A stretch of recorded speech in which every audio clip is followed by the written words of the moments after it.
financiero el efecto combinado de las menores necesidades de financiamiento derivadas del mayor esfuerzo fiscal presupuestado para el 2019 y el 2020, en conjunto con el adelantamiento y la ampliación de fondos aportados por el Fondo en el marco del nuevo programa, reduce y asegura el programa de endeudamiento del Tesoro.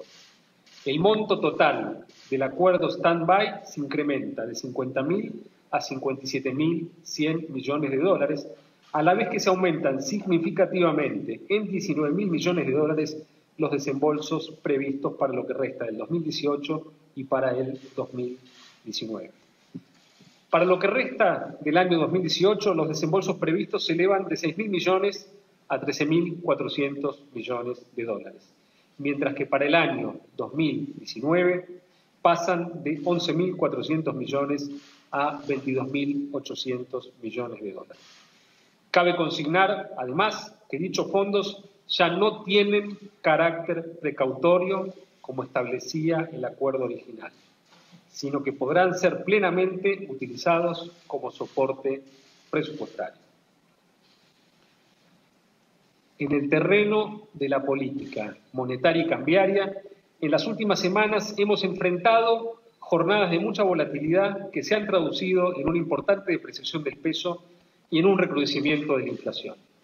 En ese marco, hemos decidido reemplazar el esquema de metas de inflación por una regla simple y verificable sobre los agregados monetarios, elemento que entendemos contribuirá decididamente a reducir la inflación. Mantenemos nuestro compromiso con el régimen de tipo de cambio flexible, aunque hemos incorporado elementos a la política cambiaria que nos permitirán evitar la excesiva volatilidad. Los detalles de las cuestiones monetarias y cambiarias serán explicados en Buenos Aires por las autoridades del Banco Central.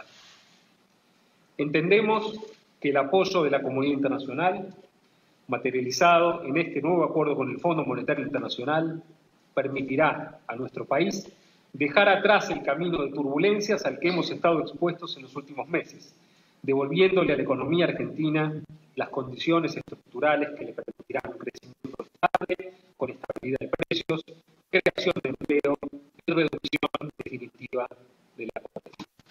Gracias. Muchas gracias, Nicolás, y buenas tardes a todos. It's a pleasure to be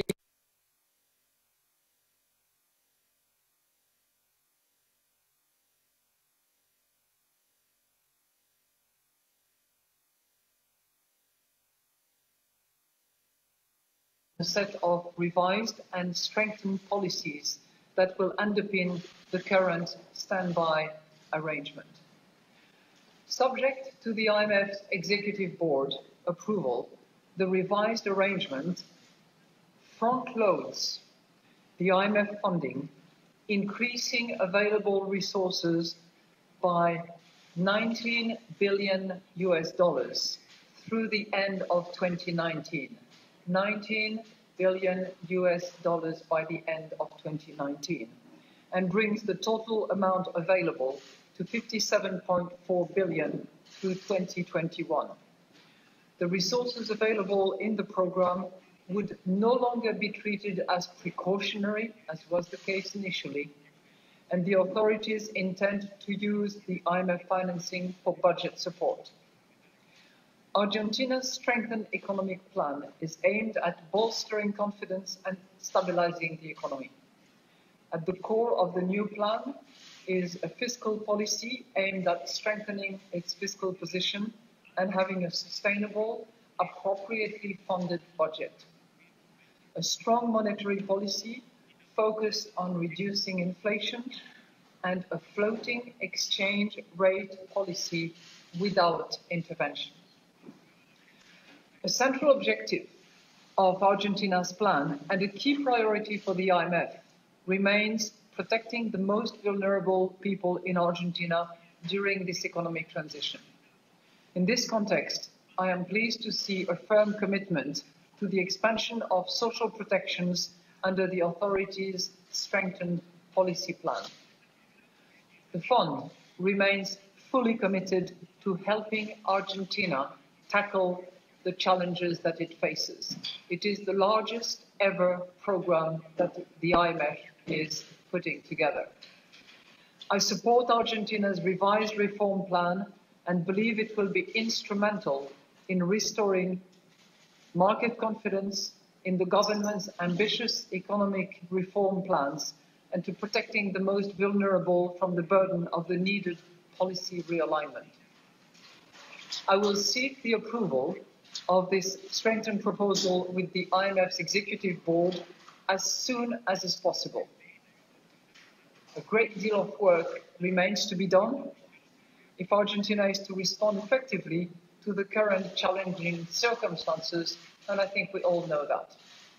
Now, I'm going to ask for your indulgence, but I realize that many of you are actually broadcasting in Spanish, and I've done a little work in Spanish to say a bit of the same thing, but in your beautiful language, to which I apologize for the mispronunciation. Quiero saludar el ministro Dujovne y su equipo. Es siempre un placer verlo.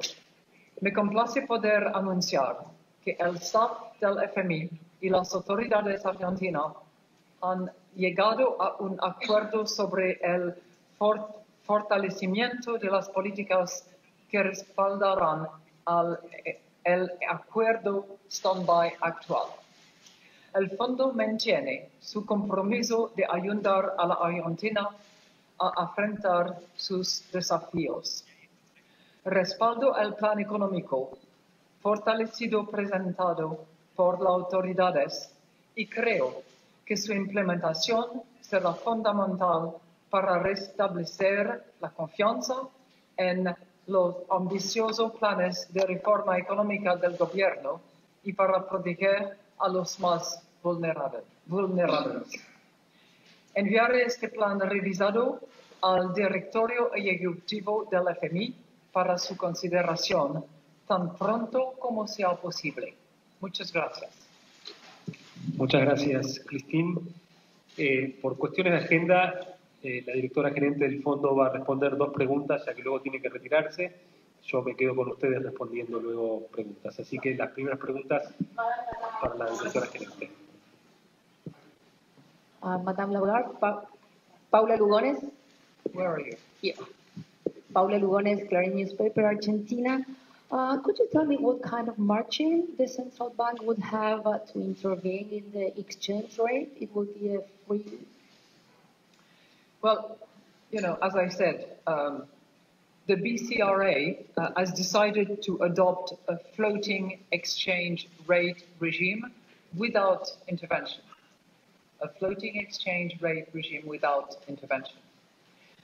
In the event of extreme overshooting of the exchange rate, extreme overshooting, the BCRA may conduct limited intervention to prevent disorderly market conditions.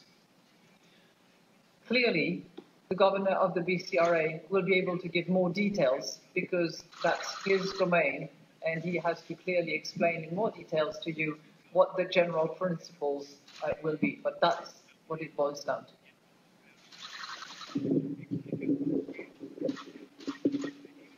Director of the Guard, Patrick Gillespie of Bloomberg News. The previous agreement in June did not provide or restore market confidence in Argentina. What is the key detail in this new agreement that makes you confident that the new deal will restore market confidence in the Argentine economy? Well, if you look at the commitment that we made, the IMF, as I said, it is the largest program ever. We stand by Argentina, and we have confidence in the efforts that they want to deploy. The big change is in 2 numbers. 19 billion US dollars additional for 2019. That's a major change, and it is disbursable. So it's no longer precautionary, as it used to be the case. So no longer precautionary, all of it can be used for financing budget, essentially, and there's a significant front-loading by an additional 19 billion for 2019. Those are the big changes. If you look at the other side, the commitments and the determination of the Argentinian authorities, Nicola is best placed to describe it. But the announcement of, accelerating the fiscal effort, maintaining the social protection as much as is possible, and, some of the measures that have already been announced are significant changes going forward and hopefully will restore confidence in the Argentinian economy that has so much to offer.